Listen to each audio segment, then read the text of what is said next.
High বন্ধুরা, চলে এলাম আবারও একটি নতুন ভিডিও নিয়ে। তোমরা সবাই কেমন আছো? আশা করি তোমরা সবাই খুব ভালো আছো। তো আজকের একটি নতুন ভিডিওতে তোমাদেরকে স্বাগত জানাই। তো জানো তো বন্ধুরা, আমার মতো অবস্থা কি তোমাদেরও, যে ফোনে শুধু ভিডিও করেই রেখে দিই, কিন্তু এডিট করে পোস্ট করার টাইমই হয়ে ওঠে না। ফেসবুক খুললেই যখন দেখি কারোর পোস্ট, কারোর লাইভ, ওইগুলো দেখতে দেখতেই কিন্তু টাইম চলে যায়। যখনই ভাবি যে আজকে একটা ভিডিও এডিট করে পোস্ট করব, সে আর হয়ে ওঠে না। লাইভের মধ্যে থেকেই যাই লাইভে গল্প করতে করতে। তো যাই হোক, আজকে কিন্তু আমার ফোন মেমোরি এত ফুল হয়ে গেছে যে ফোন আর কাজই দিচ্ছে না। তাই ভাবলাম যে আজকে তোমাদের সঙ্গে কয়েকটা মিনি ব্লগ শেয়ার করব। তাই সকালে একটা পোস্ট করেছিলাম, এখন একটা পোস্ট করছি। তো সোনা মায়ের দাদু বাড়ি চলে গেছিলো। তো আসতেই তার দাদুকে বলছিল, জানো তো দাদু, তুমি চলে গেছিলে, ঘরটা খালি খালি লাগছে। যখন আমি ভিডিও করতে গিয়ে বললাম যে এই কথাটা বল, তখন কিন্তু বলছিল না। তো যাই হোক, তার দাদুর ছুটির দিনে দেখো একদিন দাদুর সঙ্গে জেদ করে বাজারে গিয়েছিল, আর জেদ করে কিন্তু আবার কাঁকড়া নিয়ে এসছে। ওইগুলোই দেখো আমাকে বলছিল। যেই আমি বললাম যে আমি কাঁকড়া ছাড়াতে পারবো না, ও আমাকে কিভাবে কাঁকড়া ছাড়াতে হয় শেখাচ্ছে। তোমরা ভিডিওটি একটু দেখতে থাকো, আশা করি তোমাদের খুব ভালো লাগবে ছোট মেয়ের মুখে এই রকম কাঁকড়া ছাড়ানোর পদ্ধতিটা শুনলে। তো পুরো ভিডিওটি দেখতে থাকো, স্কিপ না করে।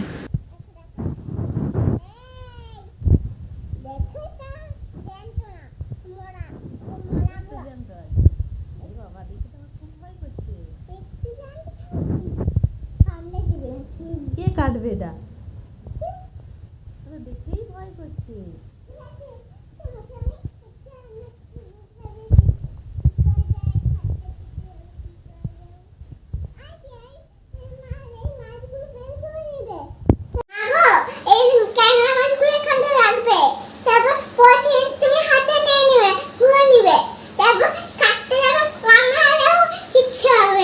আচ্ছা, কেমন বুদ্ধি মাথায় আমার?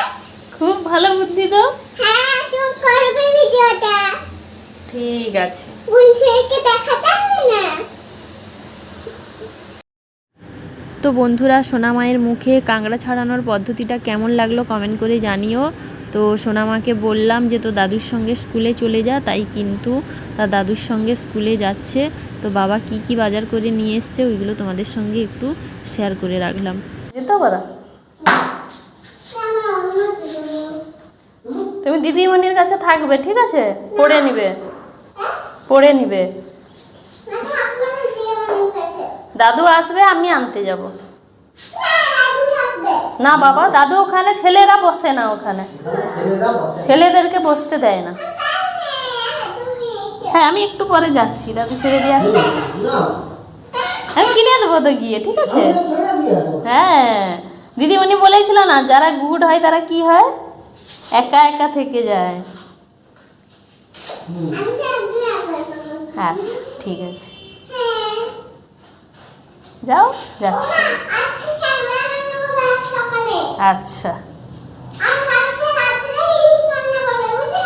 আচ্ছা, টাটা। দেখলে তো বন্ধুরা, প্রথম কিন্তু যাবে না বলেছিল। তো যাই হোক, তারপরে দেখো দাদুর সঙ্গে কি সুন্দর হাত ধরে স্কুলে চলে যাচ্ছে। তার দাদু ছেড়ে দিয়ে এসেছিল। তো আমি চিংড়ি মাছের রান্না করে সোনামাকে আনতে গেছিলাম। তো গিয়ে দেখি যে ও খেলাধুলা করছে। তো আর বেশি সময় থাকেনি, তার দিদিমণির সঙ্গে কথা বলে জল খেয়ে কিন্তু বাড়ি চলে এসেছিলো। এসেই যখন দেখে যে তার দাদু পুজো করতে বসে গেছে, ও কিন্তু খুব রাগারাগি করছিল যে তার গোপালকে কেন স্নান করিয়ে দিয়েছে। তো যাই হোক, তারপরে কিন্তু ও দেখো দ্বিতীয়বার আবার কীরকম গোপালকে স্নান করিয়েছিল।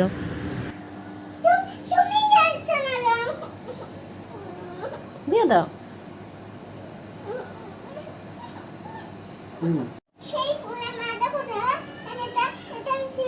এই তো তোমার ভাইয়ের গলায় একটাতে দিয়েছি। আমি এটা দিব তো। এইটা দাও, দিয়ে দাও।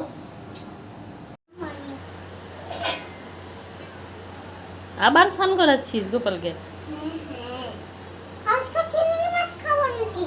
আজকে বিরিয়ানি খেতে। ভাইকে স্নান করাচ্ছিস বিরিয়ানি? কাকড়া রান্না করছো? জল খাবি? জল না, আমি এখন ফ্রাইতে খাবো। সোনা মায়ের দুষ্টুমি দিয়েই কিন্তু ভিডিওটি শেষ করলাম। যদি ভিডিওটি ভালো লেগে থাকে তাহলে লাইক, কমেন্ট, শেয়ার করে পাশে